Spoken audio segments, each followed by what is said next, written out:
on vous invite à découvrir avec nous ce magnifique château de Vaux, en Champagne, qui a été racheté il y a une dizaine d'années par ce jeune propriétaire qui a eu le pari fou de lui redonner vie.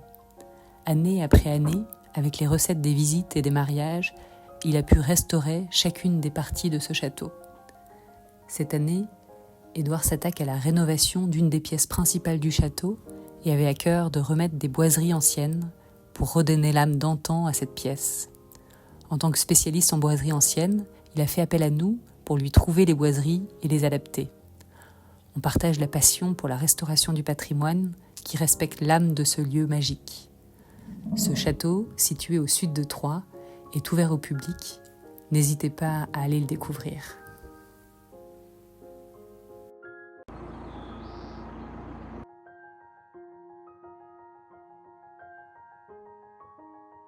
Racontez-nous un peu quelle est l'histoire de ce château.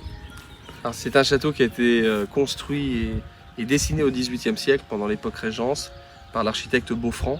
Il a appartenu à une famille qui s'est ruinée et qui malheureusement a interrompu le chantier. Il a été terminé pendant la Révolution française. Et pendant le Second Empire, un ministre de Napoléon III rachète le château pour y installer sa famille. Et c'est cette même famille qui va rester jusqu'à la veille de la Seconde Guerre mondiale. Le château sera abandonné pendant 60 ans et racheté ensuite par une association qui me passera les rênes en 2015. À suivre l'histoire de la restauration de ce château au prochain épisode. Où est-ce que vous en êtes aujourd'hui dans la restauration de ce château ? Eh bien, on vient de terminer la restauration de tout le clos et le couvert, ce qui fait que maintenant Vaux est sauvé, les toits sont refaits à neuf, les fenêtres sont étanches, et aujourd'hui on s'attaque à la restauration des intérieurs et on va achever cette année la quatrième et avant-dernière pièce du château. Voilà. Ici on arrive dans le salon d'été, qui était une pièce très lumineuse au XVIIIe siècle et qui permettait de créer un sas entre le vestibule et le grand salon.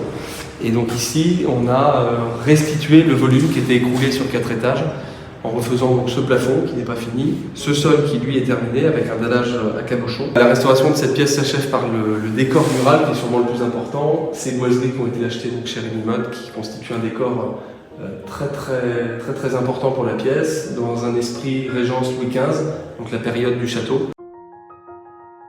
Ces boiseries qui sont de style transition Régence Louis XV, qui ont un joli mouvement et à la fois assez sobre pour s'adapter au lieu. Il faut imaginer que ces boiseries au départ étaient peintes et qu'il y a eu une accumulation de couches de peinture très importante, ce qui nous a amené à les décaper pour retrouver la nervosité. Et après, Édouard va faire une jolie finition.